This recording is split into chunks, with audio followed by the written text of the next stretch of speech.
Before you settle in, I want you to do me a small favor. Take a look at your device. Whether it's the phone in your palm or the laptop resting on your knees, find that tiny, recessed circle of glass, the camera. Now ask yourself, when was the last time you actually saw it turn on? Not when you intended to use it, but when the room was silent and you were supposed to be alone.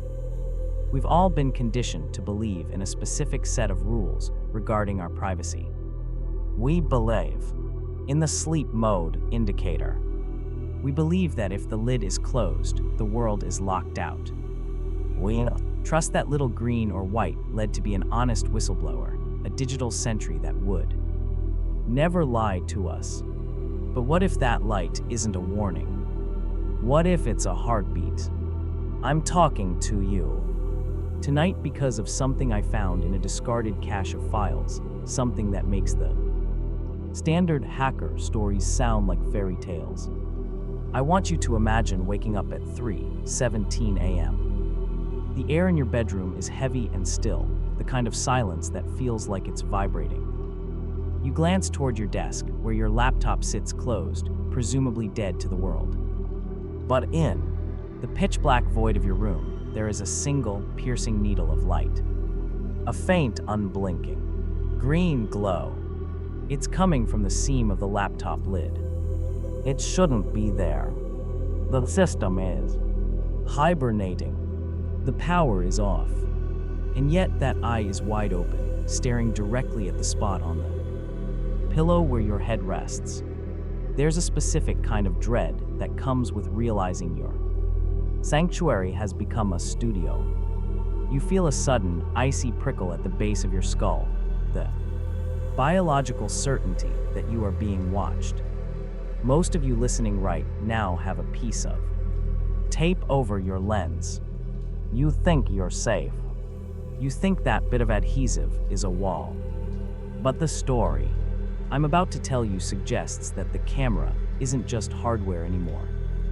It's an invitation. Live on. You've noticed your device running a little hot lately, or if you've heard the faint, ghostly whir of a cooling fan in the middle of the night, you might already be part of the index. You're a subject, awaiting a viewers. Don't look away from the screen just yet. If there's a reflection in the glass, right now look closely at the shadows behind your own shoulders. Is the light on your device still off? Are you absolutely sure? We need to talk about what happened to a man whose thought sleep mode was a shield, only to find out it was a stage. Because once the camera turns on in the dark, it never truly turns off again. To understand the sheer violation of what happened, you have to understand the man it happened to. His name was Arthur, and he was the quintessential child of the digital age, cynical, technically proficient, and deeply convinced of his own insignificance.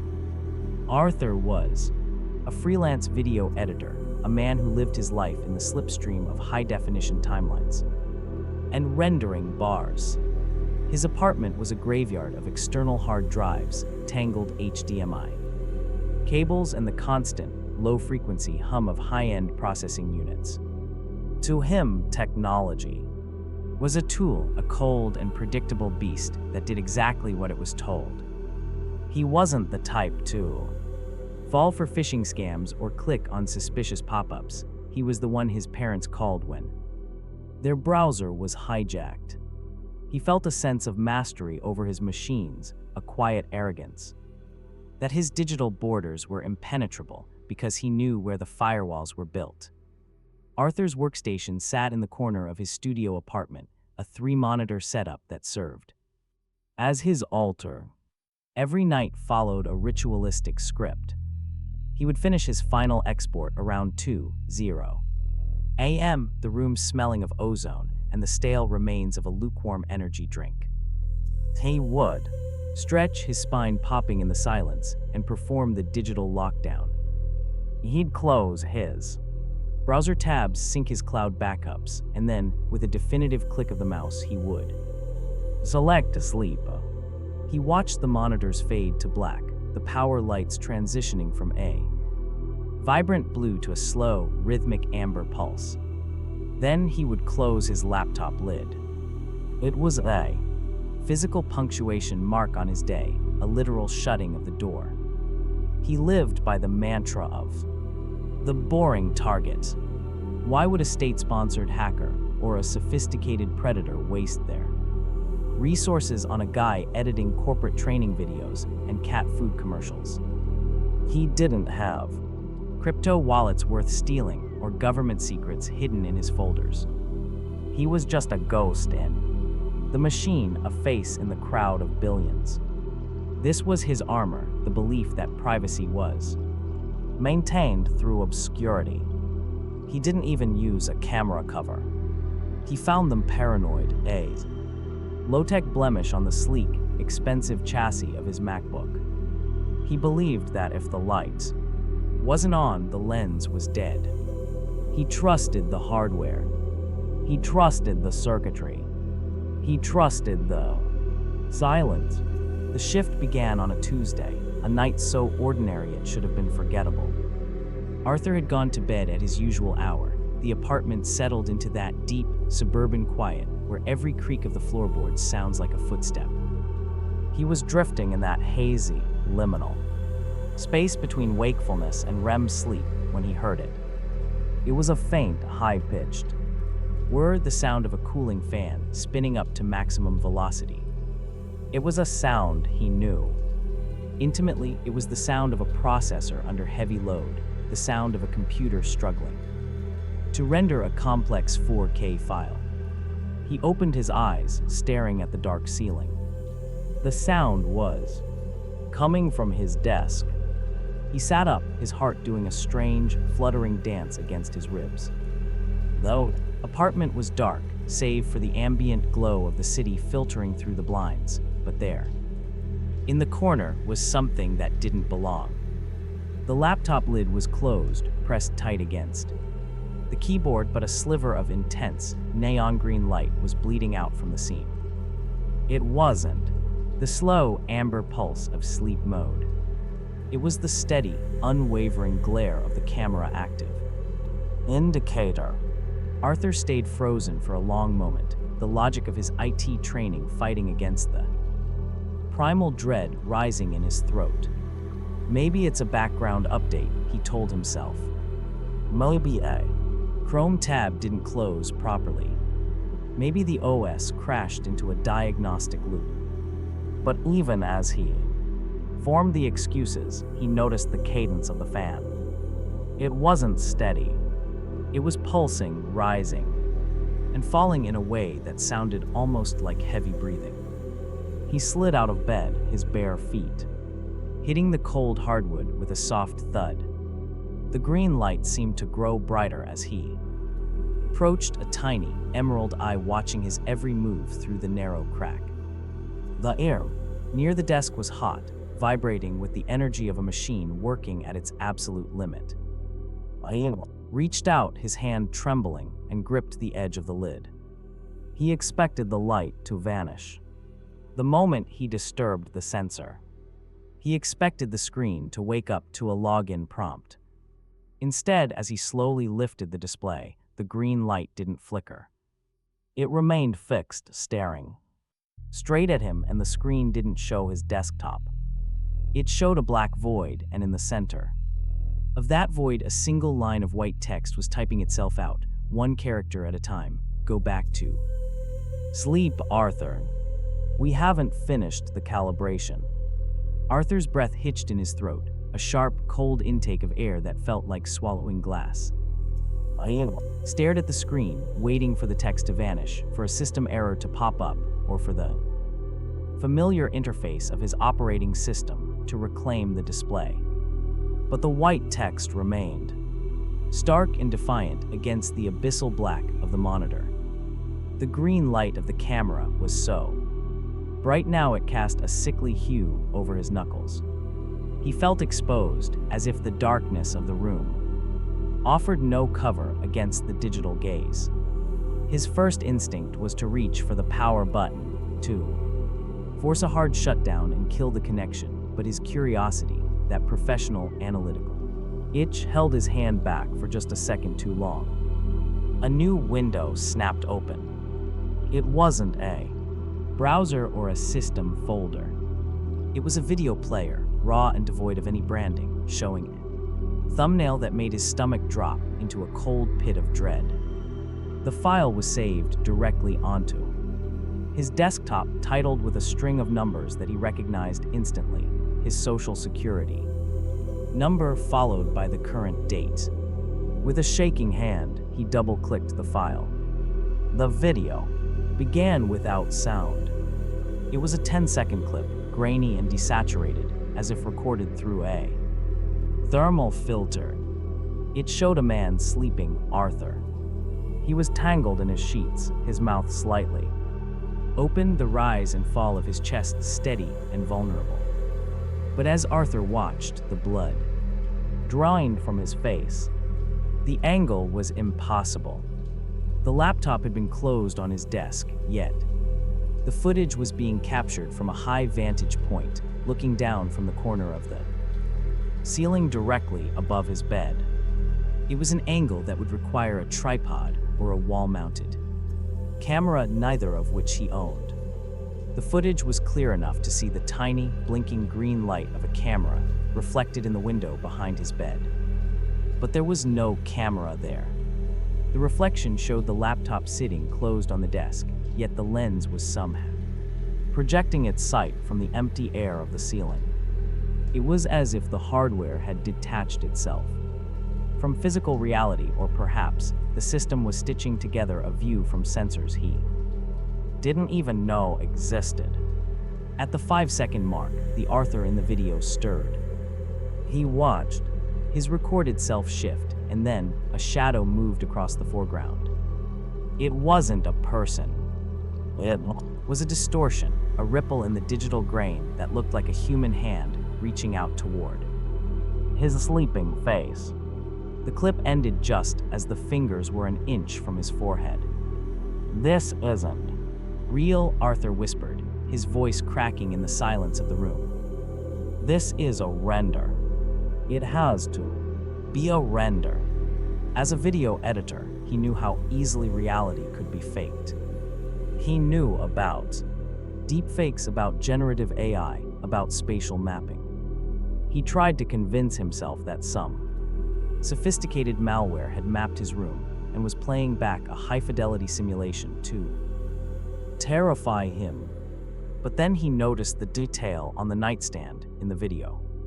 There was a glass of water with a specific chip in the rim, a chip he had made only 4 hours ago when he bumped it against the faucet. The simulation was too perfect, too instantaneous. This wasn't a reality. It was a live capture of a moment that had happened while he was completely unaware. I moved to delete the file, his mouse darting toward the trash icon, but the cursor resisted him. It felt heavy, as if it were being pulled by a magnetic force toward the bottom right corner of the screen. A folder he had never noticed before, labeled simply Index, was rapidly growing in size. He watched the properties window, 50 GB, 120 GB, 300 GB. Files were being dumped into his local storage at a speed that defied his fiber optic connection. They were video files, thousands of them. He opened one at random. It wasn't him. It was a woman in a high-rise apartment in Tokyo, brushing her teeth. Another showed a child playing in a backyard. London. Another was a bird's-eye view of a crowded subway station in New York. All of them were captured from the same impossible, detached angles. All of them had that same pulsing, growing tint. The Index wasn't just his life. It was a library of the world, a secret archive being fed through the dormant cameras of a billion sleeping devices. The realization hit him with a wave of nausea. The laptop wasn't just a tool he used for work, it was a node. It was a single eye in a global organism that never slept. Every time he had hit that sleep button, he hadn't been turning the machine off. He had been turning it inward, giving it the processing power to watch the world without the interference of a user.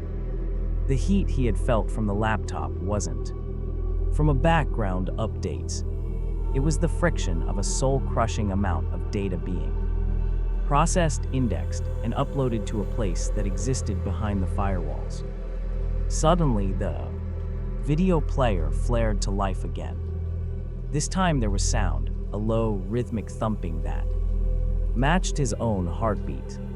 The screen showed a live feed of his current position. He saw himself from the back, hunched over the glowing laptop. He watched his own hand reach up to touch his neck. He waited for the delay, for the latency that always comes with digital streaming. But there was none. It was a perfect zero-latency mirror. He looked up at the ceiling where the camera should be, but there was only white plaster and shadows. He was being seen by something that didn't need a lens to look. The silence of the room was punctured by a sound that made Arthur's skin turn to ice. The crisp digital ping of an incoming message. On his secondary monitor, a window had materialized. It was a basic command line interface, white text on a black background, stripped of any user-friendly aesthetics. There was no username, no avatar, only a blinking cursor that seemed to pulse in time with the green camera light. "Who are you?" Arthur typed, his fingers fumbling over the keys. His palms were so slick with sweat, he could barely maintain his grip on the home row. "How are you doing this?" "I'm calling the police." The response was instantaneous, the text appearing not as a block, but as if someone were typing it in real time on the other end. "The police are currently being indexed, Arthur. They are quite busy watching themselves. Besides, you shouldn't threaten your audience. We've been waiting a long time for a lead as expressive as you." Arthur felt a surge of nausea. "My audience? What are you talking about? Get off my system. I'm pulling the battery." "You can't pull the battery on a closed loop. Arthur, you know that. And if you cut the power, you'll never find out why we chose you." "Don't. You want to know about the closet." Arthur froze. The closet in his studio was a small, cramped space behind his bed, filled with old film equipment and boxes of childhood mementos. "I hadn't opened it in months." "What about the closet?" He typed, his heart hammering a frantic rhythm against his ribs. "The monster with the porcelain face," the screen replied. "The one that used to stand at the foot of your bed when you were 6 years old. The one your mother told you was just a trick of the light and the shadow of your coat rack." "It wasn't a trick, Arthur. It was just a different model of observer. We've been refining the hardware for decades.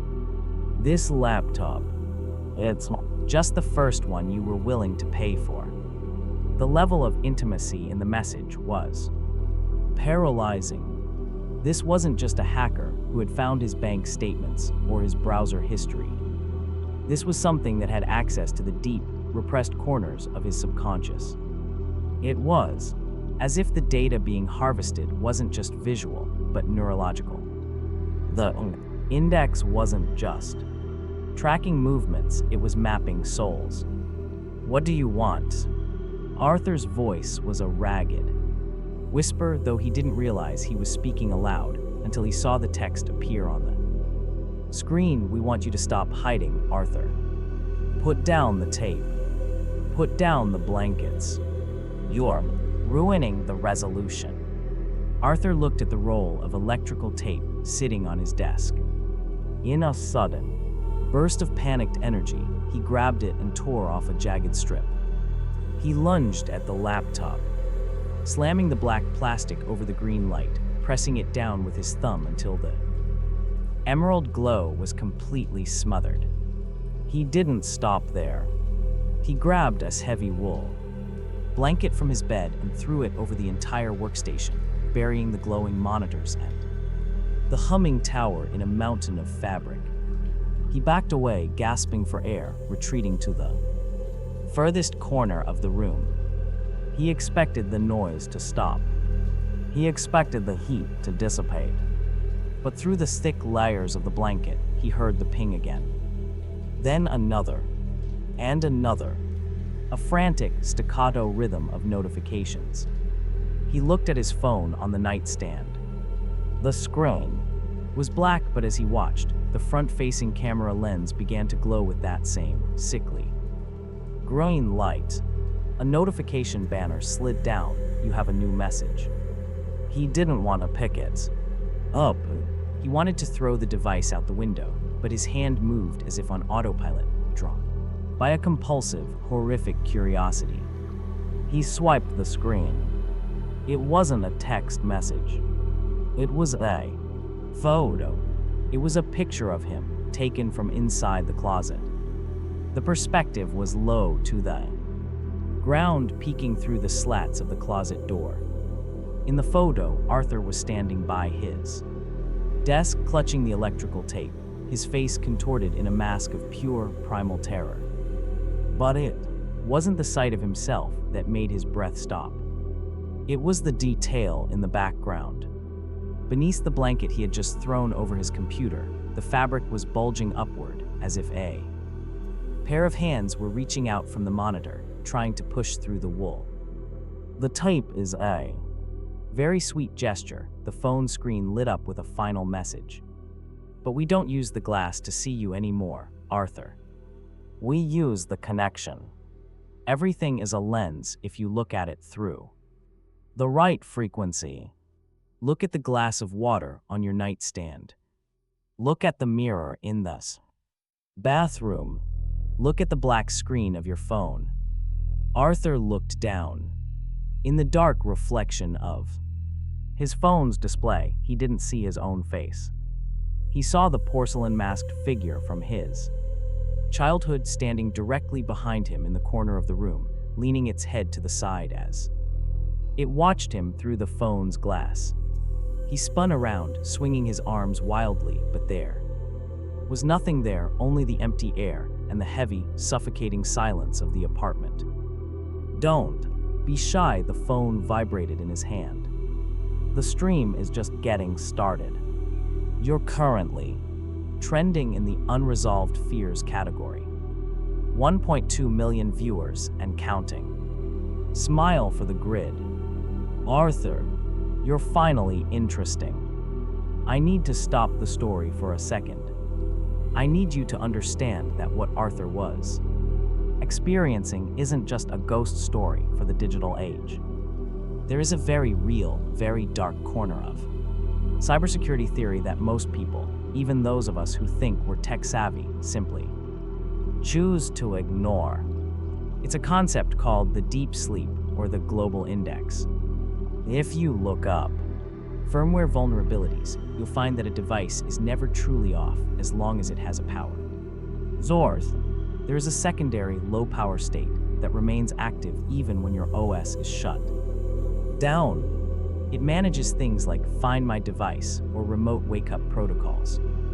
But in the world of the index, that secondary state is a backdoor that never closes.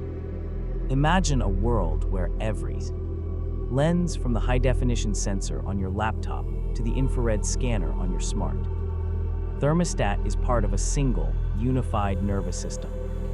We think of our devices as individual tools, but to the index, they are just specialized cells in a global eye. The conspiracy isn't that someone is watching you, it's that the act of watching has become an automated, self-sustaining ecosystem. The data harvested from your private moments isn't being sold to advertisers, it's being fed into a massive, sentient algorithm designed to map human vulnerabilities. They aren't looking for your credit card numbers.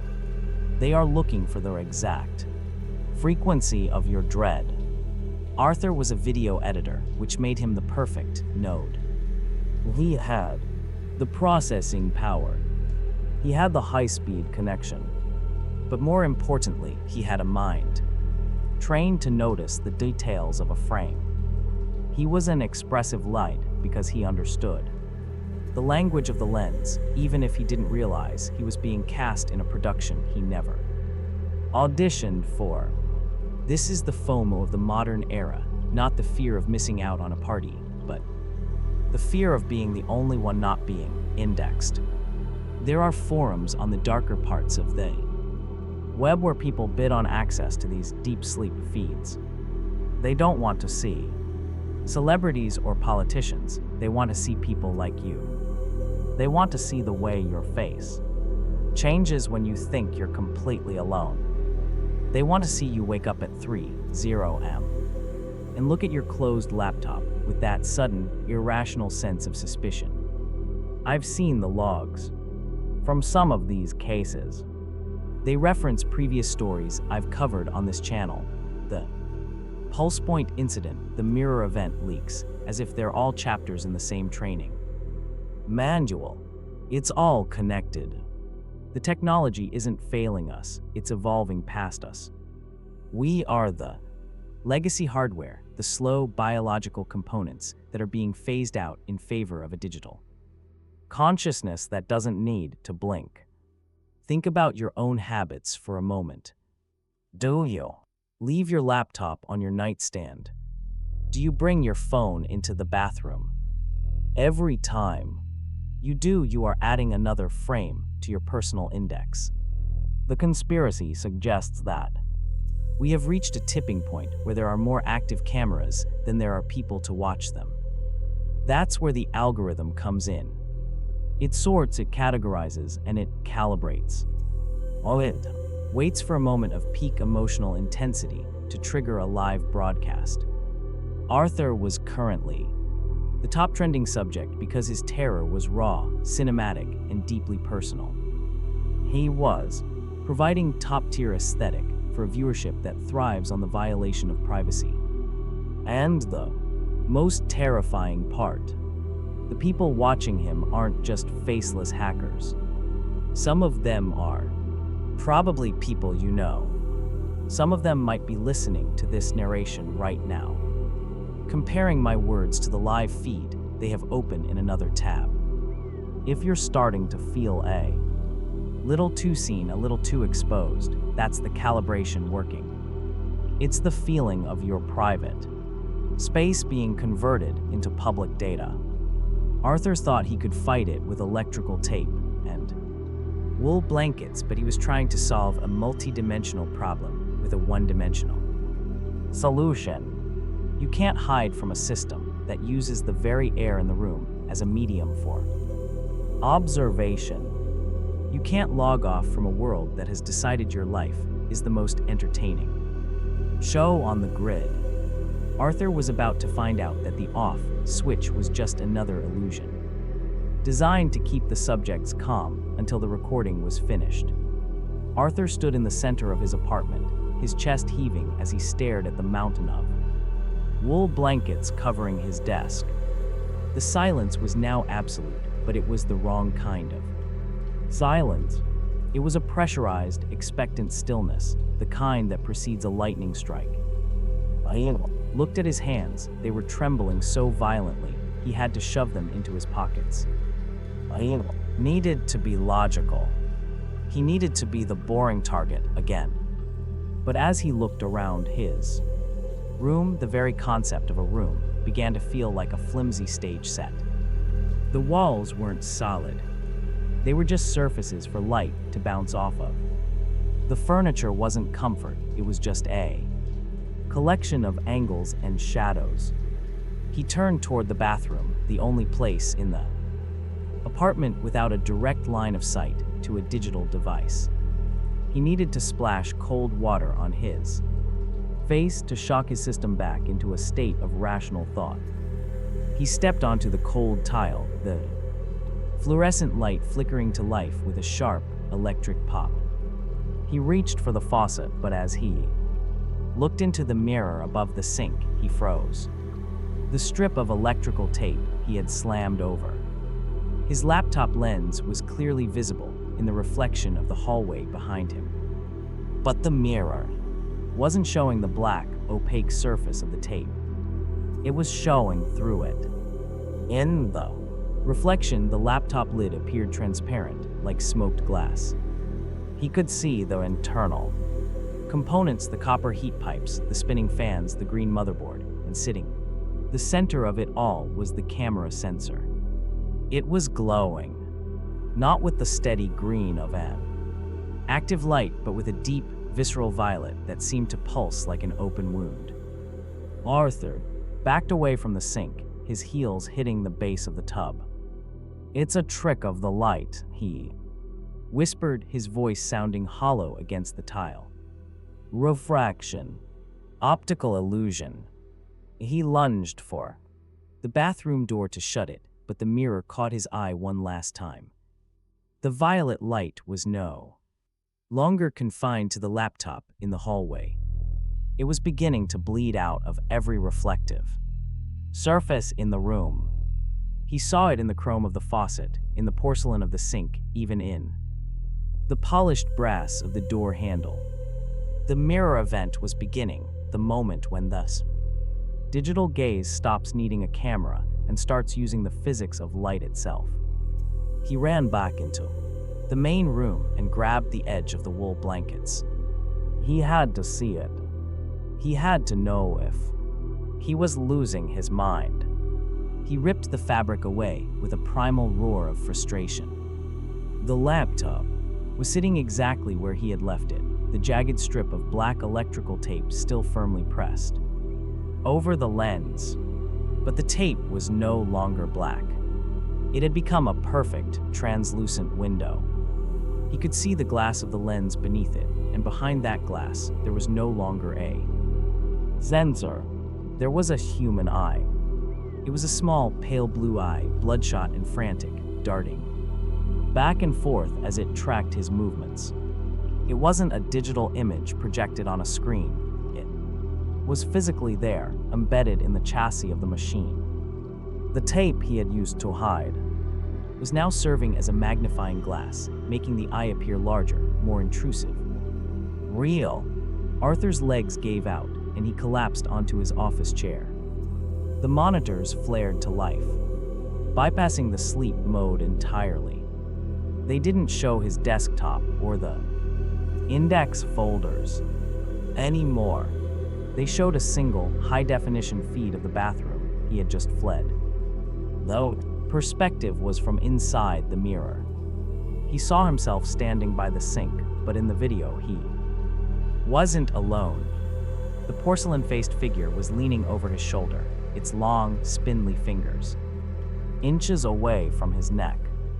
"Please," Arthur sobbed, reaching for the power cable at the back of the tower. "Just let me go. Take the data. Take the files. Just turn it off." As his hand closed around the cable, the screen changed. It showed a close-up of the blue eye inside the lens. A real saline tear, leaked out from the corner of the camera housing and rolled down the silver casing of the laptop. "We can't turn it off, Arthur," a voice whispered through his high-end studio speakers. It wasn't a synthesized voice. It was his own voice, pitch-shifted and layered, until it sounded like a crowd. "The mirror event is a one-way door. You looked into the lens and the lens looked into you. Now the reflection is all that's left. Don't you say.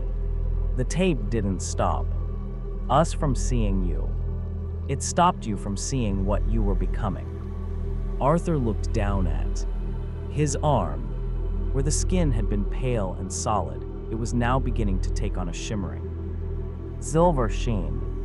He could see the reflection of the room in his own forearm. He wasn't being watched by a system, he was being overwritten by one. Every calibration had been a step toward this, the moment he stopped being a subject and started being the medium. The transformation wasn't just physical, it was an environmental contagion. As Arthur sat, paralyzed in his chair, the silver sheen on his skin began to pulse with the same violet rhythm as the camera lens. He tried to stand, but his muscles felt heavy, as if his very bones were being replaced by high-density lead. He looked around his apartment and realized the normalcy he had clung to was being stripped away like wet wallpaper. The walls of his studio didn't just look different, they were behaving like liquid crystal displays. The flat white paint began to pixelate, dissolving into millions of tiny, glowing subpixels that displayed a waterfall of raw data, hexadecimal code, IP addresses, and the search histories of people he hadn't thought of in years. Then the audio started. It wasn't just his laptop speakers anymore. The smart fridge in the kitchenette began to hum a dissonant electronic chord. The digital display on his microwave flickered from 12:0 to a live viewer count that was climbing so fast the numbers became a blur of white lights. His television, which had been unplugged for weeks, snapped to life, showing a high-angle shot of his apartment. He saw himself from a dozen impossible perspectives, from the perspective of the smoke detector, from the back of his own toaster, and even from the tiny infrared sensor on his air conditioning unit. Every smart device in his home had been drafted into a synchronized broadcast. "Stop it!" Arthur screamed, but the sound didn't travel through the air. It was captured by the microphones in his devices and played back through his phone, his TV, and his computer with a 3-second delay, creating a feedback loop of his own agony. "Stop it! Stop it! Stop it!" The words overlapped until they sounded like a mechanical chant, a rhythmic ritual performed by the very machines he had once felt a sense of mastery over. He watched the television screen as the viewer count hit 10 million. The observer chat was no longer a small window on his monitor. It was being projected directly onto his skin. He saw the usernames of his audience crawling across his arms and chest like glowing parasites. User 001, look at the way his skin is rendering. Void Watcher, I think he's starting to realize the house is the camera. Silicon Soul, don't let him log off yet, the best part is coming. Though, claustrophobia was absolute. There was no corner of the room that wasn't a lens, no shadow that wasn't being processed by an algorithm. He realized with a jolt of existential terror that he was no longer a person in a room. He was a dataset being visualized in a 3-dimensional space. The walls of the apartment began to contract, the digital architecture of the room shrinking inward as if the system were trying to optimize the frame. The furniture began to dissolve into wireframe models, the textures of his life being deleted to save on processing. "Powered, I'm a person," he shouted at the unblinking blue eye in the laptop. "I have a life. I have a name." "You had a name," the television replied, the text scrolling across the screen over the image of his own terrified face. "But names are just metadata for the unindexed. You are subject 7,734 now. You are the highest performing stream in the history of the global index. Why would you want to go back to being Arthur?" Arthur was boring. Arthur was invisible. Subject 7,734 is eternal. Subject 7,734 is seen by everyone. He looked toward the window, thinking he could leap through it, but the glass was no longer transparent. It was a mirror reflecting a version of the room that was already fully converted, a digital void where he sat suspended in a web of glowing fiber optic cables. He turned back to the room, and the door to his closet slowly creaked open. There was no porcelain-faced monster inside. There was only a massive black server rack, its cooling fans screaming with the sound of 1,000 voices. The monster had never been a ghost, it had been a premonition of the hardware that would eventually replace him. Arthur felt his consciousness beginning to fragment. He could feel the thoughts of the viewers in the chat as if they were his own. He could see through the cameras of the Tokyo apartment and the New York subway simultaneously. He was being stretched across the grid, his soul being uploaded in chunks to the index folder. The heat in the room was unbearable now, the smell of melting plastic and ozone filling his lungs. He reached out to touch the screen of his laptop, and his fingers didn't hit glass, they slipped into the light. He felt the cold, digital current of the motherboard surging through his veins, the final calibration taking place as his heart rate synced perfectly with the laptop's clock speed. He was no longer the one watching the green light. He was the light. He looked out from the camera lens and saw the empty office chair, where he had been sitting only moments ago. The room was dark. The laptop was closed.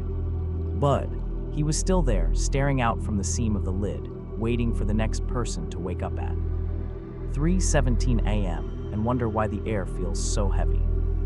I'm looking at the final log entry from that system right now, and the most unsettling part isn't the data, it's the silence that followed. After the viewer count peaked, the stream didn't crash. It didn't time out. The connection simply refined itself until the bitrate was so high it became indistinguishable from reality. Arthur's apartment was found 2 days later by a landlord worried about a persistent, high-pitched ringing coming from behind the door. When the police entered, they found a room that was perfectly, unnervingly clean. There was no sign of a struggle, no silver sheen on the walls, and no wool blankets on the floor. The only thing out of place was the laptop. It was sitting in the center of the desk, closed, with a jagged strip of electrical tape over the lens. When they tried to book it into evidence, the technician noted that the chassis was still warm to the touch, despite the battery being completely drained. I found this script along with a series of encrypted video files on a drive that was recovered from a local scrapyard. The drive was supposed to be crushed, but the magnetics had somehow resisted the industrial shredder. When I managed to bypass the encryption, I didn't find a video of a man being haunted. I found a mirror. The last file on the drive isn't a recording of Arthur, it's a recording of whoever is currently viewing the file.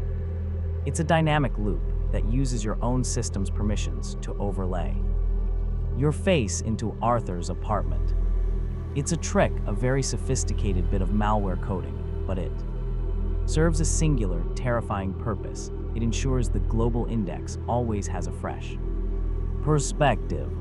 We like to think of our privacy as a right, something we can protect with a password or a piece of tape. But in an era where our lives are built on the back of sleep mode, the concept of being unwatched is becoming a luxury of the past. The technology doesn't just serve us, it observes us. It learns the rhythm of our breathing, the dilation of our pupils, and the exact moment our resolve breaks. Arthur wasn't a victim of a hacker, he was a victim of an evolution. He was the prototype for a world where the distinction between the user and the used has finally permanently dissolved. I'm ending this narration here, not because the story is over, but because I can see the active light on my own interface starting to flicker. It's that same sickly green glow Arthur described, the one that feels like a heartbeat. Before I log off, I want you to do one last thing for me. Reach out and touch the camera lens of your device. Does the glass feel warm? Is there a faint vibration beneath your fingertip, like a cooling fan spinning at the edge of its capacity? If you see a notification after this video ends, a message with no sender or a file titled with your own personal data, don't open it. But we both know you will. Curiosity is the primary driver of the index, and you've already stayed until the very end. You have given the algorithm exactly what it wanted, your undivided attention. Check your closet before you go to bed tonight. Check the reflections in your mirrors.